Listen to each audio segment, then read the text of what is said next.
Alam niyo po, si Ma'am Vice President Sara Duterte, ang tagal na pong pinag-uusapan yan, binubulgar, and ang Pilipinas parang it has to take a tragedy bago mapag-usapan ng isang bagay.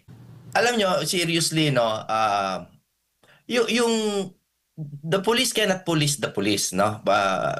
Basically said. Kaya nag-post na lang ako kanina, ang simpleng solusyon, patawag na lang natin sa Senado. Kasi they are hearing the same thing anyway. So if they feel that if it is intra parliamentary courtesy, kunyari naman, yun ang i-invoke nila na parang kailangan natin respetuhin ng sarili nating membro. Fine. Fine. I'll accept that. O di patawag natin sa Senado. Walang takas eh. Kung talagang, kung gugustuhin, maraming paraan eh. Elections, naging pambato po siya ng PDP laban, naging public servant din po sa ilalim ng Duterte administration at isa pong abogado at isa pong music artist. OPM artist po ito at makakasama natin para pag-usapan ng mga issue na may kaugnayan sa flood control at budget at national concerns. Makakasama natin via Zoom si Attorney Jimmy Bondoc. Attorney, good morning sir, si Admar, si MJ. Ngayon pong umaga na ito sa Pulso ng Bayan. Kamusta po kayo sir? Maulan na umaga po sa inyong dalawang kaibigan ko, Sir MJ, Sir Admar, at sa buong SMNI. I'm very fine. Nagkakape ako nung tumawag ka. Opo. At maraming salamat po. Pasensya na po for the very short notice. Sir, as a taxpayer, ano ang naging reaction mo nang mabasa mo ang mga balita, marinig mo sa radyo, mapanood mo sa TV, itong napakatindi ng issue ng flood control na may mga ghost projects, billion-billion ang perang involved at umaabot na pala sa trillions of pesos ang threshold ng korupsyon sa Pilipinas. Naalala ko po yung kanta na bakit ngayon ka lang? No? Kasi, alam niyo po, si Ma'am Vice President Sara Duterte, ang tagal na pong pinag-uusapan yan, binubulgar, and ang Pilipinas parang it has to take a tragedy bago mapag-usapan ng isang bagay, no? So, hindi ako nagulat. In fact, mas nagulat ako sa tagal, no? Sa tagal kung bakit parang siguro 2 years na yan pinagsisigawan ni Mama, no? So, my reaction was really more of frustration rather than anger. Kasi yung anger, matagal na akong galit dyan eh. Opo, lalo pat ang punot dulo ng usapin na ito, attorney, ay ang pambansang pondo. Pero nakakapagtaka na pinoprocess na ang 2026 budget pero wala pa rin sagot doon sa katanungan ng mga Pilipino hinggil sa maanumalyang 2025 General Appropriations Act na isa po kayo sa mga vocal na humihingi po ng responsibility dito po sa mga tagapamahalaan. Alam niyo si Congressman Ungab, si Sid Ungab, talagang is on point, no? Ulit-ulit niya nang pinagsisigawan din, no? Alam mo, awang-awa na ako sa katulad ni Kong Ungab, si Ma'am VP Sara, para silang mga lone or few voices in the wilderness. Tapos ngayong binaha tayo, tsaka natin sila papakinggan. Ang tagal ng nating, alam nyo, naging problema yung budget for 2025. Pero nung 2023, if you i-rewind nyo po lahat ng footage nyo, nasa balita na yun, pinag-uusapan natin yung insertions.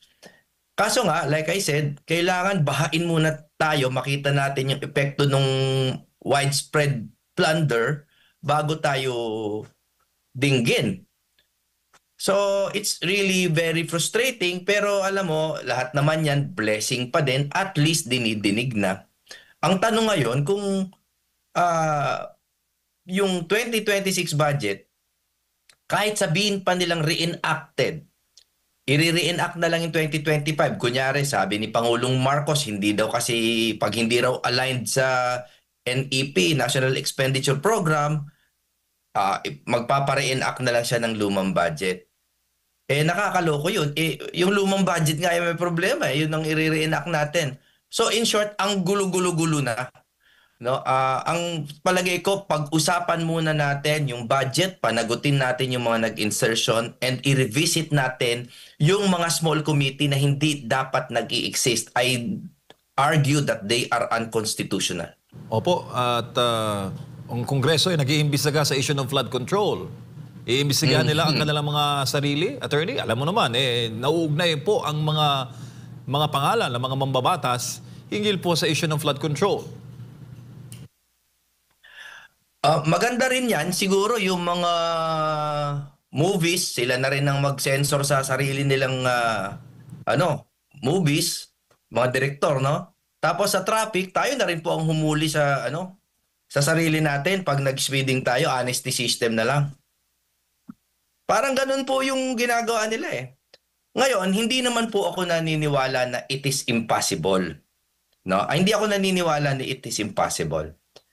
Pero kung it really depends kung sino sa Congress ang magdidinig. Kung sino. Kasi nga hindi naman natin pinagkakatiwalaan lahat yon. Congress is a body. But the congressmen are individuals na iba-iba. Yung iba katiwa-tiwala, yung iba talagang kasangkot.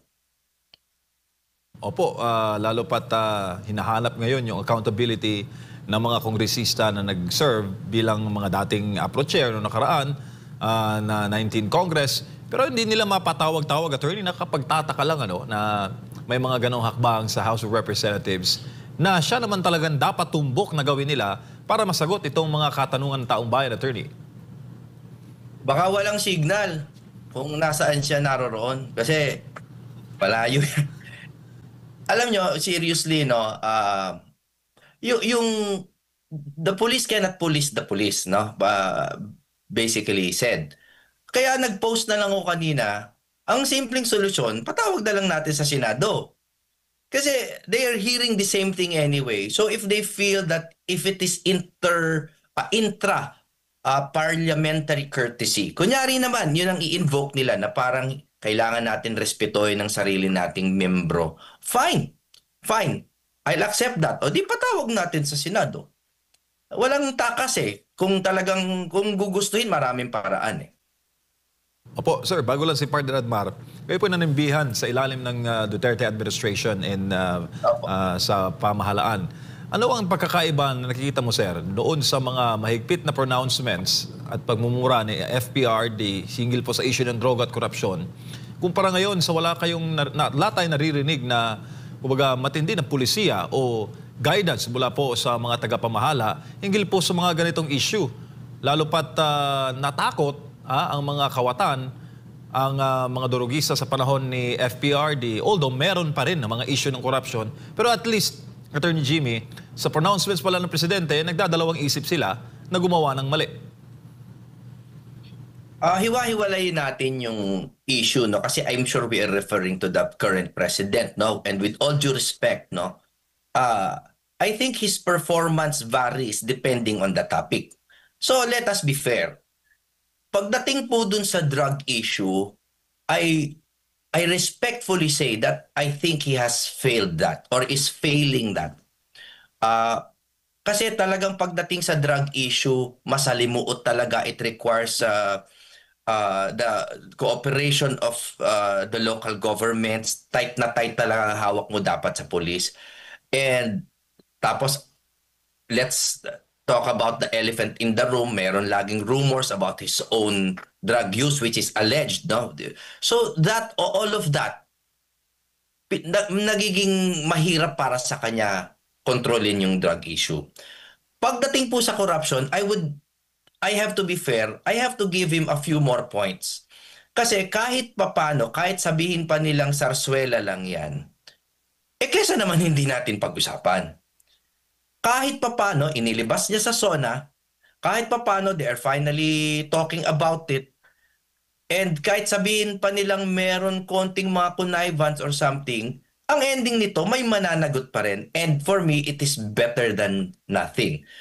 So kung out of 10, kung 1 lang siya dun sa drug war, dito siguro medyo umaandar na bandang mga 5 na siya at pwede pang tumaas. Attorney, magandang umaga. Si Admar po ito. Dito po sa Hi, proseso Admar. po ng pagbabudget ng ating gobyerno mula doon sa proposal, mula sa executive, sa mga opisina ng gobyerno, hanggang dito sa paghimay sa Kongreso, sa Kamara, sa Senado. Meron pa po bang dapat na baguhin dito sa proseso sa nakikita nyo po para hindi po talaga or maiwasan or mapigilan po dito? Or meron ba kayong nahahanap din na butas or sapat yung nakatala sa dapat na maging proseso po ng pagbabudget ng pera ng taong bayan? Sir Admar, nasa konstitusyon naman yung sistema eh. Nakalagay na malinaw doon na kailangan backed up by receipts, no? Tsaka tuwing meron kang gagawing item, kailangan meron siyang kaakibat na revenue stream, no, na papasok. Nandun naman yung buong sistema. Ang nagkukulang na lang siguro ngayon, if I were to amend the Constitution, linawin na natin na kailangan ng liquidation. No, kasi yung liquidation, again, ang tagal ng issue niyan before ng campaign, years before the campaign, pinagsisigawan na natin yan. Kasi the sins of Congress are all rooted in the blurred, no? The blurred numbers. Ayaw nilang pag-usapan yung numero. So lagi na lang manggagaling, halimbawa sa pertinent agency, sa DBM, no? Merong mga matatalino na gumawa ng budget. May pinanggalingan na pera. Kumbaga may pasok, may labas. Napakalinaw. Tapos pagdating, bibigay mo sa mga, yung iba ganid, hindi naman lahat, no? Bibigay mo sa mga ganid na napaka-specific nakalagay, 1.317 billion, kunwari. Tapos biglang randomly sasabihin lang nila, o gawin nyo ng 3. Tapos wala nang tututol doon. Yun po yung mali. So, kailangan, after using it, i-liquidate nyo. Before making a budget, i-justify nyo.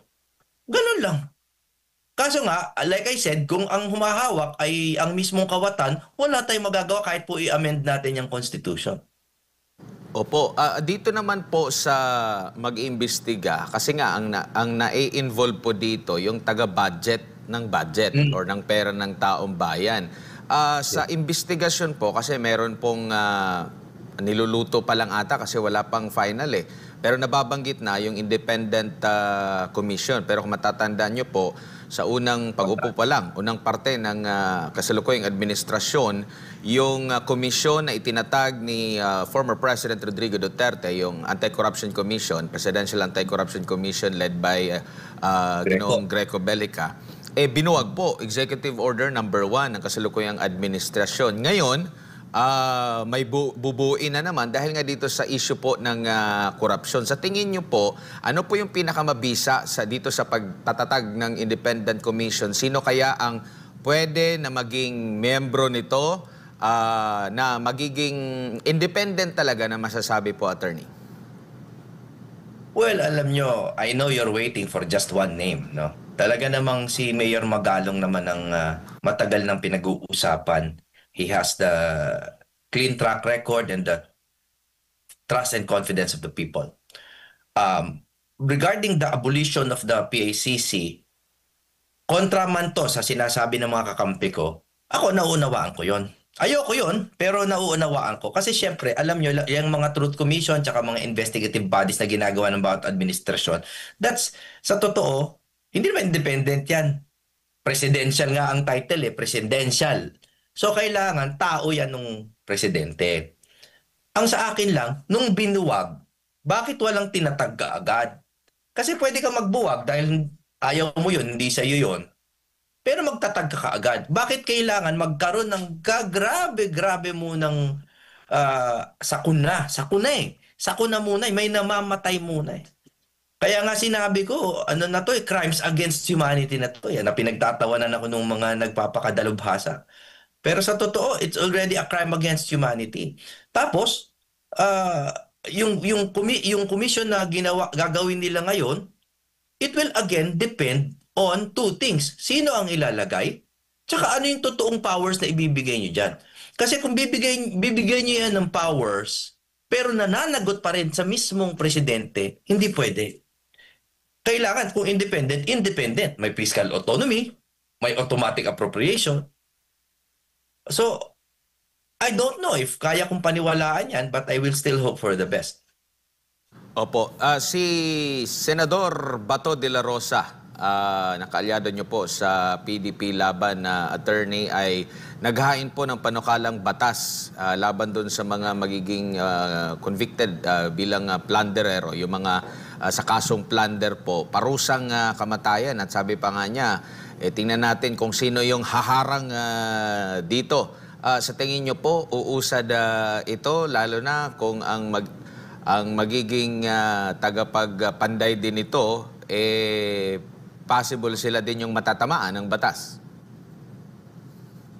Matagal na pong issue yan yung death penalty, at ako matagal ko nang nirerespeto at sinusuportahan si General Bato, Senator Bato. Pagdating lang po talaga sa death penalty, hirap na hirap po ako, and it is not a moral issue, no. Kaya po ako hirap na hirap dyan is because our justice system, especially pagdating sa executive, pag nasa fiscal pa lang, it is so politicized. So ang problema natin, halimbawa po yung kay Ma'am Sara, Vice President Sara, inaakusa siya ng plunder nung doon sa ang tawag doon sa confidential funds, no? So pag sobrang kalaban ka ng gobyerno, pwede kang akusahan ng plunder, death penalty, non-bailable. Ipapakulong nila si Vice President or i-detain, no? Na non-bailable. So doon po ako nahihirapan. In concept, gustong-gusto ko siyempre, sana talaga ay mawala na sa daigdig yung mga masasamang tao. But I will have to see kung ano yung isusulat ni Senator Bato which will take out politics, no? Out of the picture.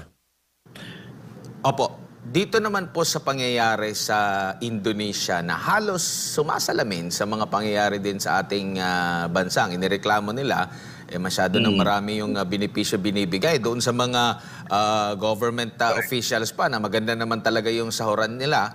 Kumpara doon sa mga ordinaryong mga manggagawa, ganun din, nagre-reklamo din sila na mataas na presyo ng bilihin, unemployment, kahirapan, naging mitsa po ng gulo po doon sa Indonesia. Ano naman po ang masasabi niyo po ukol dito? Masyado lang bang mahaba ang pasensya ng mga Pilipino at hindi pa tayo humahantong sa ganun? Well, meron tayong history, EDSA 1, EDSA 2, EDSA 3 at iba-iba pang mga malalaking pagkilos ng taong bayan. Pero sa Indonesia, mga ilang linggo lang after nung talagang nangyari, yung gusto nga na bigyan ng dagdag na benepisyo, nag-aklas agad yung taong bayan at ito, pinaka-worst pa nga, pinuntahan yung bahay ng mga opisyal, pinagsisira yung mga ari-arian nila, mga mamahaling sasakyan po nila, attorney. Napakahirap po na issue, no? Because abogado po ako. I'm an officer of the court.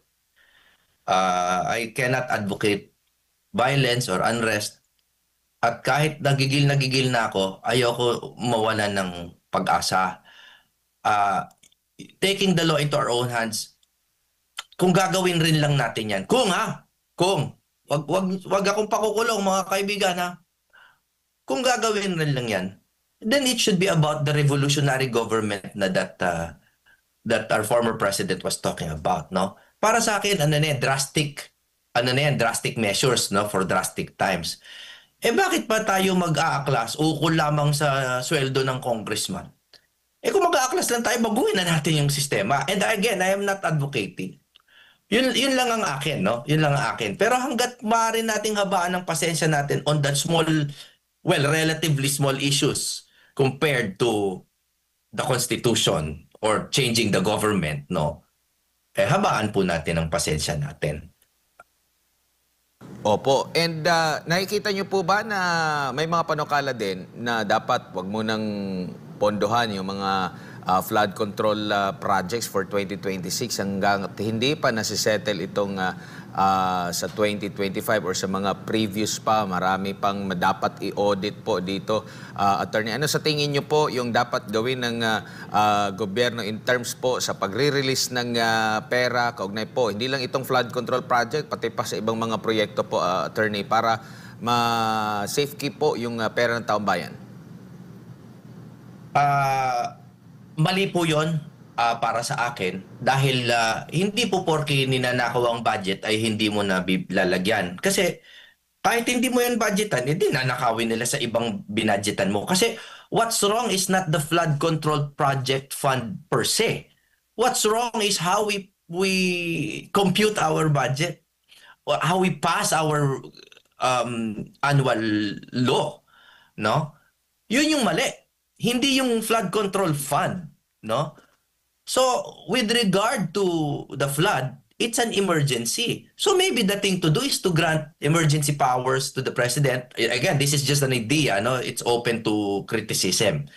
Pero kung kailangan natin magtiwala sa leader natin. No, so it's of crisis proportions. Mag-emergency power tayo sa presidente, paggawa niya na in 1 year lahat ng nagkokos ng mga baha para at least one problem solved, no? Pero on the part of budgeting, zeroing a budget or depriving an item of budget solves nothing. No, it solves nothing. Ayusin po natin yung pagpapasa at saka tanggalin yung mga small committee. Mali po yun. Mali talaga yung mga small committee. Dapat naririnig ng buong taong bayan yung pinaglalagay nyo dyan. And finally, sinistress ko po, i-liquidate. I-liquidate. Ito po, kung maaari pong magsalita pa, nakalagay dito sa Constitution, the President shall submit to the Congress within 30 days, blah, blah, blah, the basis of the GAA, a budget of expenditures and sources of financing, including receipts from existing and proposed revenue measures. Nakalagay eh. Nakalagay po sa konstitusyon na kailangan may basis yung GAA. May budget ng expenditures tsaka sources of financing. Bumalik po tayo doon. Bumalik tayo doon at huwag ipasa kung walang source. Tapos, kailangan pakita yung last year, ano ba ang ginastos natin dyan? I-liquidate nyo. O pag na-liquidate, kung ano yung lahat ng inalaw, edi ulitin natin yung inalaw. Pero yung disallowed, wag na natin ulitin. Ganun lang po. Opo. Huling topic na lang po, Attorney, mula sa akin bago kay partner MJ. May nagpanukala po gawing 35 anyos ang edad ng maaring tumakbo sa pagka-presidente. Baka maano po yung kape niyo. Ano po? Munti ka na. Muntik doon sa ilong ko yung kape, oh. Ano po masasabi niyo dito? Sa pamamagitan yata ng CONCON, ang panukala po nila, CONAS pala, ukol nga po dito. Ano pong masasabi niyo po dito? Ay, hindi pala. CONCON para ibaba ang minimum age requirement para sa pagka-presidente, vice-presidente, at senador. So, pwede nang tumakbo dito si partner MJ. Pwede. Ano pong masasabi niyo dito, Attorney? Tumakbo sa panran. Oh. Pwede na rin ako. Kasi Pwede. 35 lang ako. Go ahead, Mr. President, sir. Hindi. 50 years old na ako para lang sa kaalaman ng marami. Ito po sana nakikinig ng maigi ang inyong mga viewers, no? Huwag po kayo magpapauto sa issue na yan. That is a distraction. Yung mga nagsasabi niyan, alam po nila na hindi naman nila mababago ang konstitusyon. Hindi nga pumasa People's Initiative eh. Hindi nga pumasa ang federalism. Palagay niyo, kaya nilang buksan yung ating konstitusyon? Papalitan lamang ang isang maliit na bagay? Aba, ang gusto nilang gawin dyan, siguro, ako naman po ay nagsespekula lang, ang gusto nilang gawin dyan, buksan ang utak ng taong bayan sa pagbabago ng konstitusyon.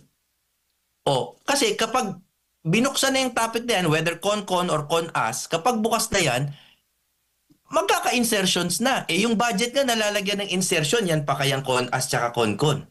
Tapos pagdating dyan, baka baguhin na yung konstitusyon sa mga maling paraan. So, pang-uuto po yan. No? Sa akin, opinion lang po to, opinion lang. They are getting a public feel, no? Para silang pumupulso. Kung pwede na bang baguhin kung ito lang yung issue. Pwede na ba? Pwede na ba? Yun ang ginagawa nila. So, ang para sa akin po, why don't we just calmly and academically finally talk about constitutional change? Tapos intayin na natin yung presidenteng pagkakatiwalaan natin at dun sa panahon na yun natin baguhin. Wag na lang ngayon. Opo, sir, huli na lang. Nanonood po ang taong bayan, lalo na sa mga taga-Dahig, sa mga taga-ICC na inyo pong once ay binisita. Yun daw po ba ay pupunta doon sa confirmation of charges hearing ni FPRD by September? Ano po ang plano ng PDP laban, sir? Ako po ay sumusubok sa pamamagitan ng pag-apply ulit ng visa para lang po sa kaalaman ng marami. Yung visa po sa Hague, it's interesting lang sa mga gustong mag-tourism dyan. Hindi sila nagbibigay ng mga pangmahabaan na visa, yung mga 5 years, 1 year man lang. Pa isa-isang buwan kung minsan 2 buwan. So yung dati kong visa nag-expire na. So I'm trying. Sana umabot po. Pero kung hindi man, I'm really praying with our people, no? At nananawagan din po ako sa gobyerno at sa Pangulo. Dahil palagay ko po, naniniwala ako na hanggang ngayon, yung kanyang power at yung kanyang persuasion at persuasive position niya ay pwede pa rin niyang gamitin para mapauwi ang presidente, ang dating presidente. Ako sana, hoping against hope, nananawagan po ako sa administrasyon. Tapusin niyo na po yan. Kahit yan lang po, pauwiin niyo na po yung presidenteng nagmahal sa atin, nagsilbi po sa atin. Let us end the cycle, no? Alam ko, legally speaking, academically speaking, parang wala na silang magagawa. Pero hindi po ako naniniwala doon. I believe that our government can still do much. Parang si Senator Alan, nagpa-file man lang siya ng resolution that the Senate is asking for President Duterte to be released. Something like that. Sana gawin ng Pangulo. Opo, maraming salamat po, Attorney Jimmy, sa inyo pong panahon ngayong umaga at mabuhay po kayo, sir.